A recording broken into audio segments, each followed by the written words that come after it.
See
ya.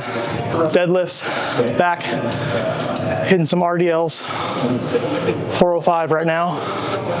Probably go up a little bit heavier for some conventional deadlifts. And then isolate some hamstrings, glutes, calves, and then all back.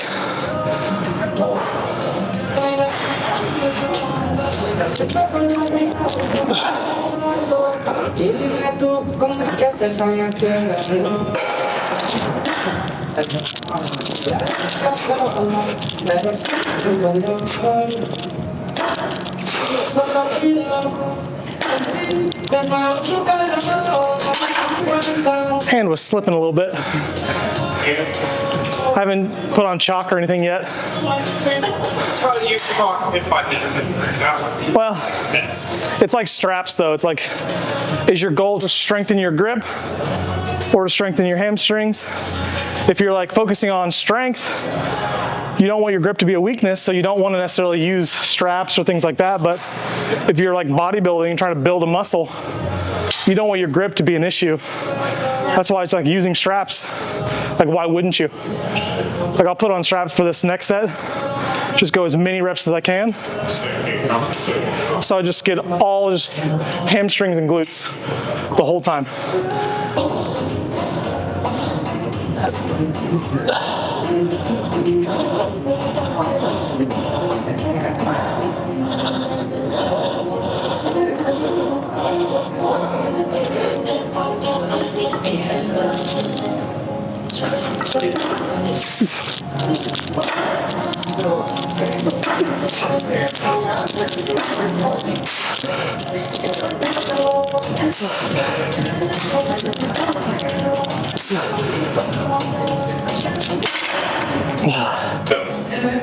18,200 peanuts. 18,200 peanuts. Oh, well, I'm doing it for like 8. That's 145,600. Are you using a Ronnie Coleman peanut app, or what is this? I was curious because he always said that, right? Nothing but a peanut. Nothing but a peanut. How many peanuts are in a pound? See, whenever anyone says peanut, I always think The Princess Bride. Does anybody want a peanut? Andre the Giant? I've never seen it. You've never seen Princess Bride? Princess Bride. No, I always confuse it with Princess Diaries. I'm gonna put it on that screen. Your workouts are over. No more rhymes now, I mean it. Anybody want a peanut? Yeah! Like me.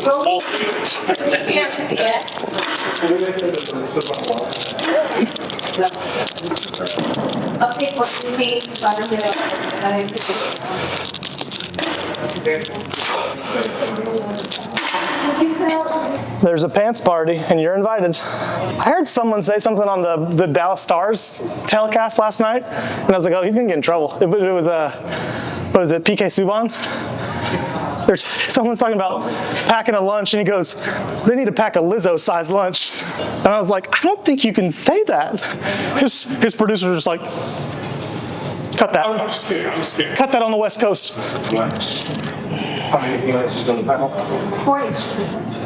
You're talking about in the shell, 2 peanuts comes per shell. Oh, so then you gotta top that by 2. And well, the shell has some weight to it too. 2 peanuts. I'd say it's about a third. So you multiply by 3. Person ass. Multiply by 3. It's 120 individual peanuts. Not in the shell. You factor in 2 peanuts that are equal weight. The shell entirely that encases it is probably equal weight to 1 peanut. That's what I'm thinking.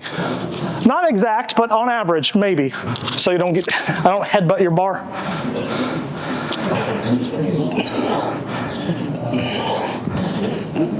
Sammy, you're up. What? 5. Good. 1. 2. 3.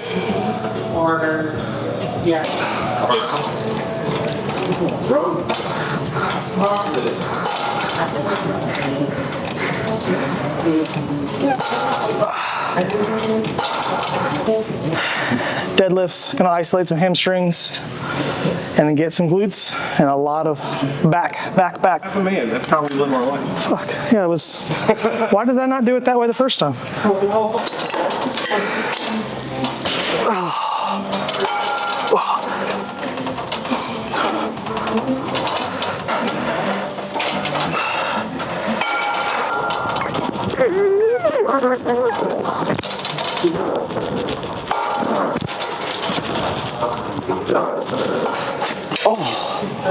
Using the belt keeps your hips in a more stable place. So as you're flexing the knee back, activating that hamstring, you're not pulling your torso out of position. So you're not losing any of that quality contraction. You're keeping everything from your foundation really locked in and able to drive through that really difficult kind of peak contraction where your knee's maximally flexed. So leg curls, leg extensions, if you have access to it, belt yourself in, keep the base really solid, keep it from moving, and you'll get a better contraction.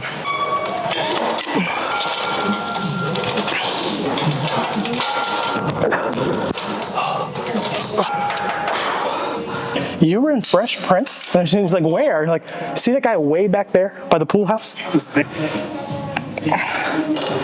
But you're pretty much going like verbatim from Hallmark. Big Sandy, be the change you wish to see in the world. There you go. You like Krabby Patties, don't you, Squidward? Okay.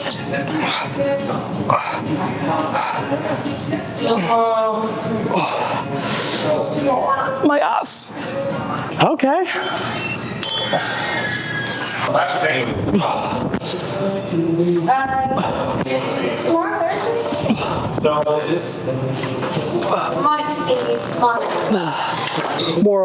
More mushroom coffee.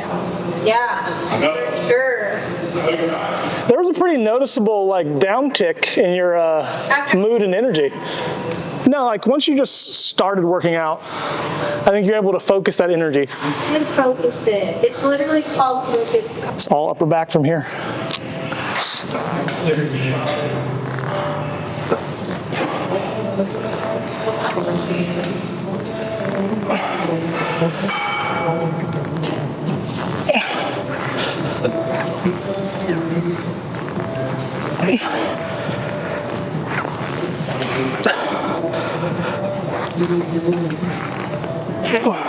Trying to build thickness in the upper back. Rows, rows, rows. And then pull downs more for creating like width.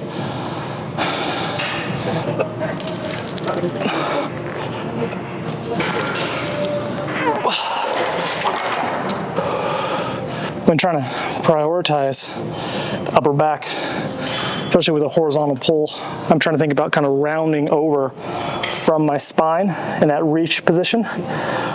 Protract the shoulders so you can lengthen from the lat. Round the spine so you can get a little more length in that rhomboid, and then initiate by pulling those shoulders back and getting that lat engagement. That way you're building full, well-rounded, strong upper back. Not letting the lats get really strong, take over the motion, but leaving the rhomboids out. So round the spine a little bit. Force those shoulder blades to kind of come over towards the outside of the body and then keep those rhomboids in length.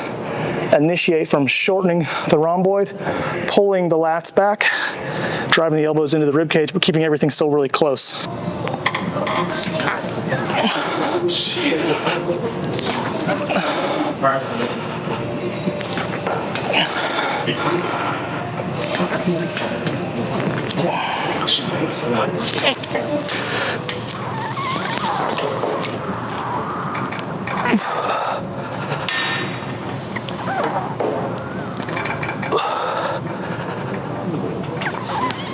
One of the main benefits of using a single arm is you're actually going to be able to get that lat into a little bit more length because you're not restricted by both lats moving individually.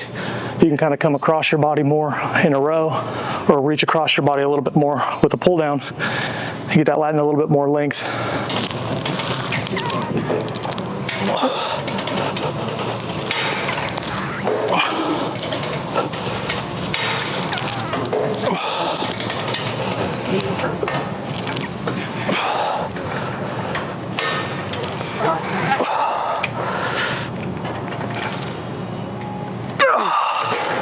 It's just so much more serratus too with like that single arm pull down.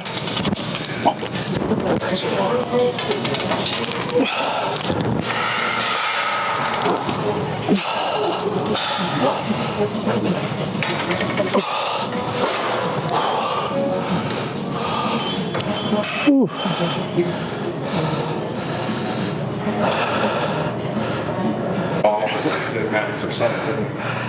The benefit, as you know, of dating in the Hispanic population is Mother's Day for them is always the 10th, Yeah. no matter what day. Yep. And so I'm always just like, it's the Sunday closest to the 10th. Yeah, That's like, the first time. yeah. It's like, okay.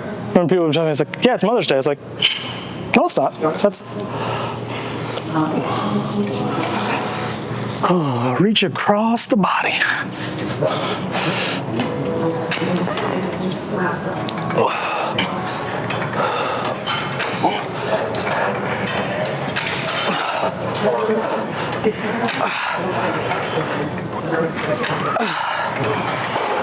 That was so funny to me. I just went in that room and I was like, who is in here?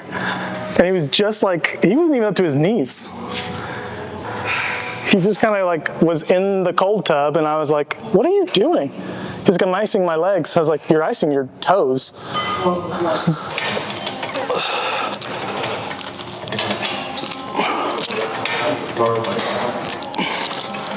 Yep. Oh, Lord, this. So tight. Literally just this time last year. Sorry, bro. You know, for a minute there, I just thought I was really bad at doing laundry. I was just like, oh, all my shirts are shrinking. I was like, oh, no, I've been like upping all my training frequency. That plus tread.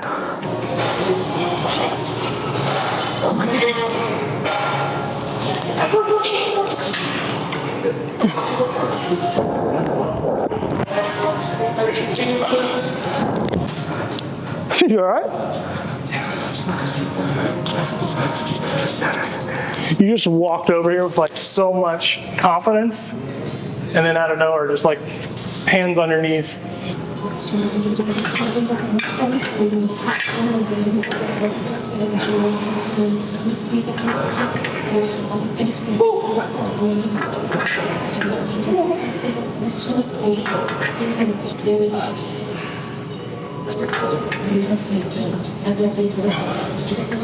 When doing a pull down exercise, it's really important to make sure all that length is coming from the lat. So things to really consider is making sure you're using the rolling pads to really secure your lower body, and then making sure a lot of that extension that should go into the lats is not coming from torso extension or rib extension. Rib cage kind of flaring open, angling your back too much. All that stuff's going to take away from that lat lengthening.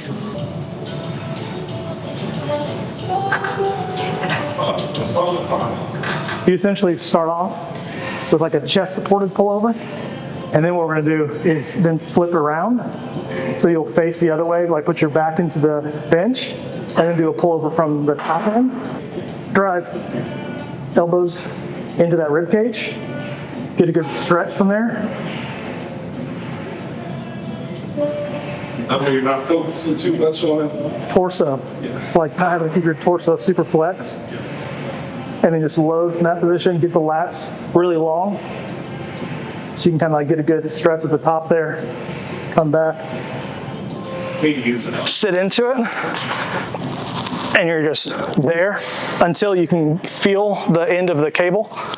And just get a good stretch there. And you don't have to still worry about too much torso extension because you're just getting a good stretch in that lat and then pull from that position. Yeah? Don't feel it that much. Just on the AC joint there. Do you just feel like crunching or you feel pain or? It's just like a dull, it was like a dull aching pain that would linger throughout the day, 2 days. Yeah, if that were the case, doing more like straight arm, I don't really know what to call it. It's like a straight arm pull from like a lying bench position, kind of like you'd set up like for an incline curl, but keep your arms straight and just lift like dumbbells or cables ideally. Like get a cable, A lower pec. a really like a low pec fly. Okay. But what you're really doing is you're strengthening that short head of your bicep and allowing that to help stabilize that humeral head in your shoulder. And so you can actually get more like healthy internal rotation all the way into good like shoulder extension. You can do it standing. I would probably do it seated. I'd probably just hold onto the ball end of the cable. And because you want to be able to do it with like both rotations. Because the reason why you want to do that is if you're going like more neutral, like thumbs up, you're getting that shoulder rotation. And then when you open up, you're rotating the humerus in that shoulder joint. And so you want to be able to get like good activation with all rotations. So you can get like healthy bone gliding in that labrum and get that moving a little bit more.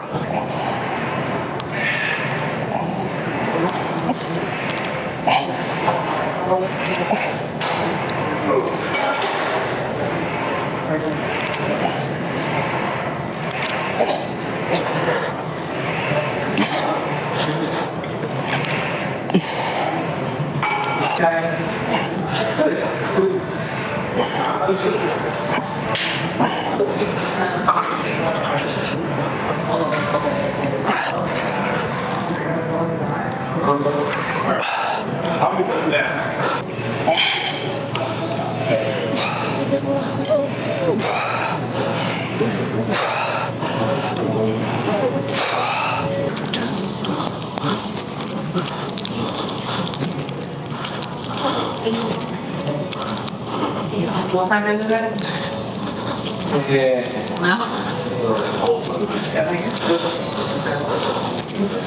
There's one of those. Nice hollow.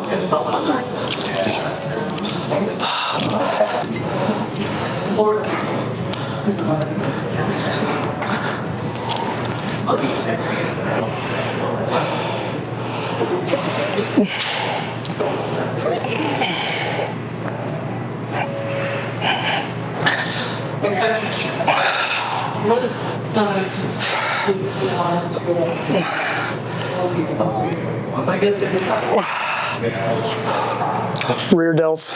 So we're doing a cable rear delt fly and then immediately supersetting that with a foot assisted, really pronated wide ring pull up.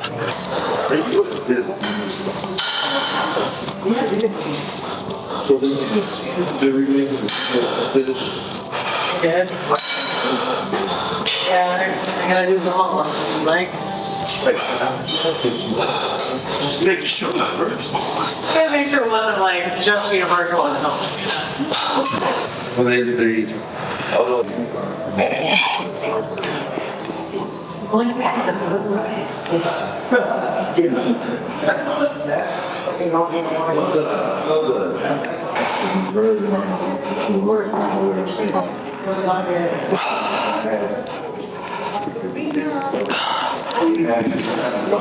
The priority when it comes to a preacher curl or any kind of curl variation where your elbows are going to be out in front of you, that load arm is going to change things. So range of motion, you'll notice I'm not going all the way up here because you end up losing a lot of bicep and start using front delt anyways. So the range of motion is more so out in front, peak, peak, peak, peak, peak, right about there, just past 90 degrees. And then I'm focusing on that eccentric, that lowering phase.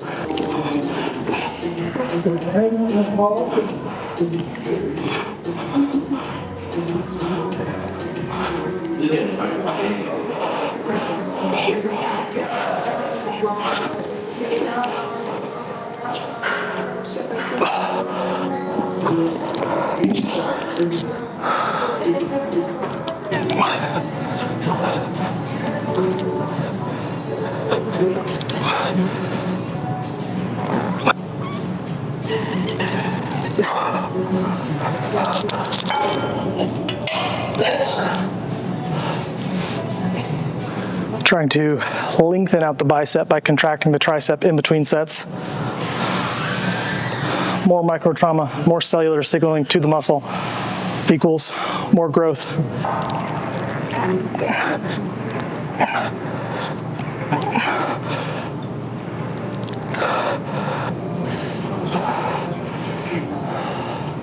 You always just want to think, can I contract the antagonist muscle, in this case the tricep, harder? The harder you can contract the tricep, the more you're putting the bicep into length, so you're creating more micro trauma, more cellular signaling, more growth. Growth, growth, growth. Be intentional with your reps, and you'll see results.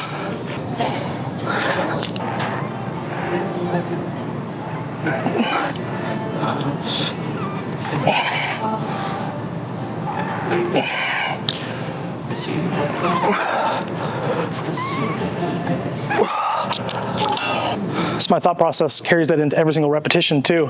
I'm trying to think about contracting the tricep at the very bottom of the range of motion, force that bicep into more length, and then contract again from the most range of motion to the shortest range of motion.